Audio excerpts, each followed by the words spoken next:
성도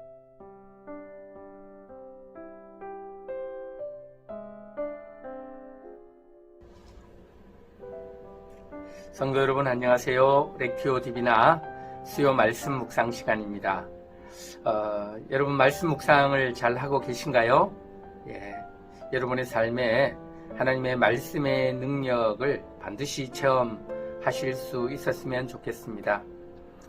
이번 주에 저희들이 묵상하는 말씀은요, 로마서 1장 14절에서 17절 말씀입니다.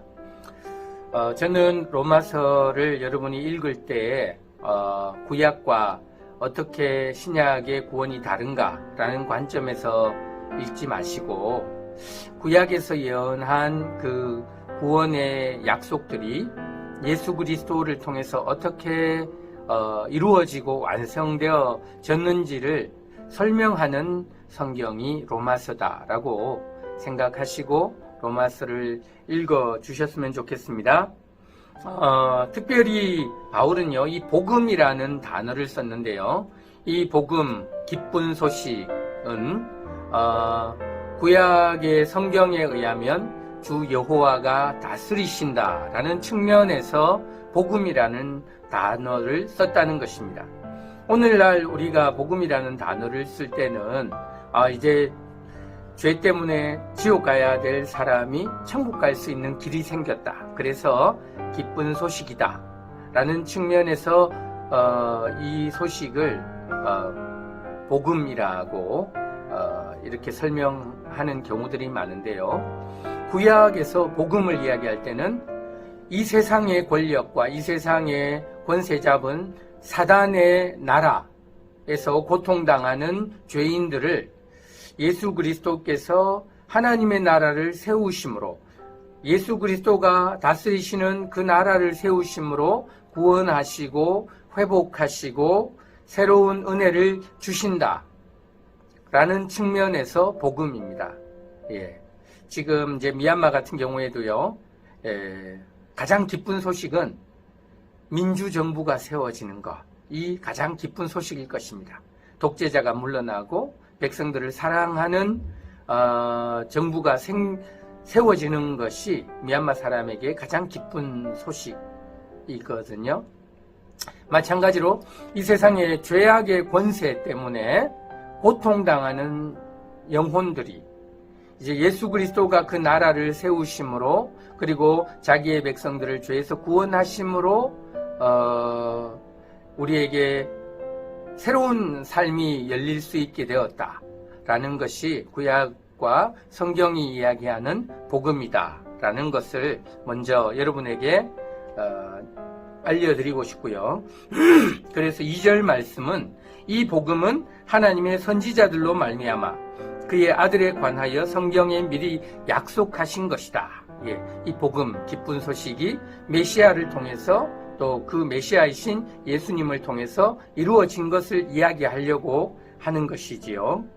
또 그 예수 그리스도는 죽음과 부활을 통해서 자기의 나라, 이 세상의 권력으로부터 그들을 물리치시고 자기의 나라를 세우심으로 자기의 백성을 구원하시는 왕이 되셨다라고 하는 것이 로마서의 시작입니다. 오늘 14절부터 19절 말씀에서요, 특별히 복음을 이야기합니다. 내가 이 복음을 부끄러워하지 않는다 라고 이야기할 때, 왜냐하면 이제 하나님의 나라는 갓 시작되었고 세상의 권력이 온 세계를 장악하고 지배하고 있었기 때문에 예수님이 통치하신다라고 이야기하면 믿을 사람이 없었다는 것이에요.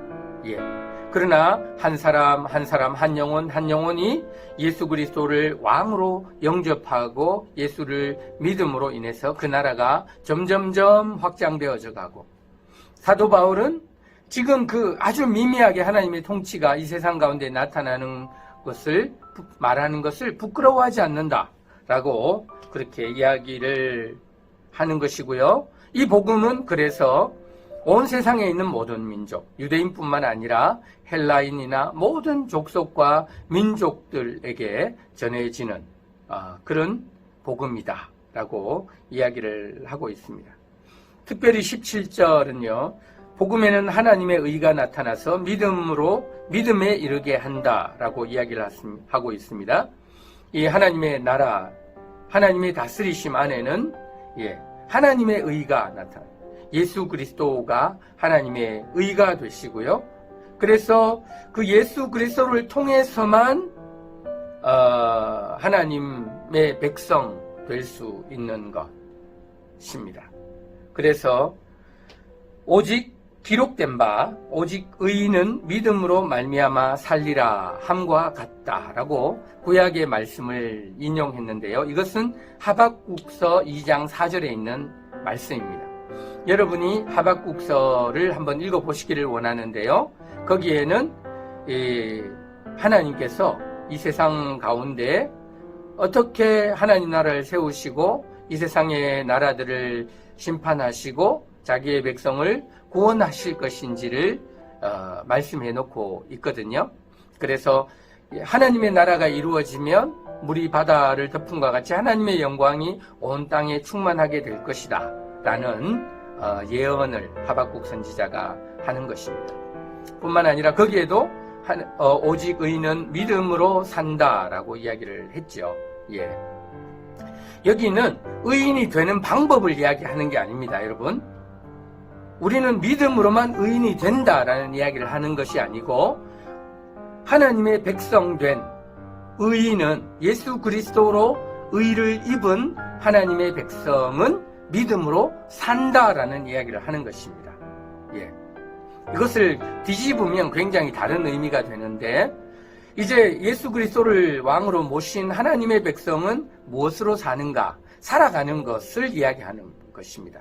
예수 그리스도가 의가 되시고 예수 그리스도가 힘이 되시고 능력이 되셔서 오직 예수 그리스도를 믿는 그 믿음 안에서 그리스도와 함께 살아가는 것이다 라고 이야기하는 것이 오늘 본문 말씀의 이야기입니다. 그래서 의인의 삶은 선교적인 삶이 되는 것이고 의인의 삶은 예수 그리스도를 나타내는 삶이 되는 것이고 의인의 삶은 하나님의 영광을 드러내는 삶이 되는 것이다 라고 로마서가 이야기하는 것입니다. 그래서 오늘 우리 성도 여러분 이 로마서의 말씀을 통해서 좀 새로운 어떤 믿음으로 살아가는 삶에 대한 묵상이 여러분과 제 안에 일어났으면 좋겠습니다. 오늘 말씀 묵상이 좀 길었는데요. 여러분 한 주간도 말씀 묵상을 통해 승리하시기를 주님의 이름으로 축복합니다.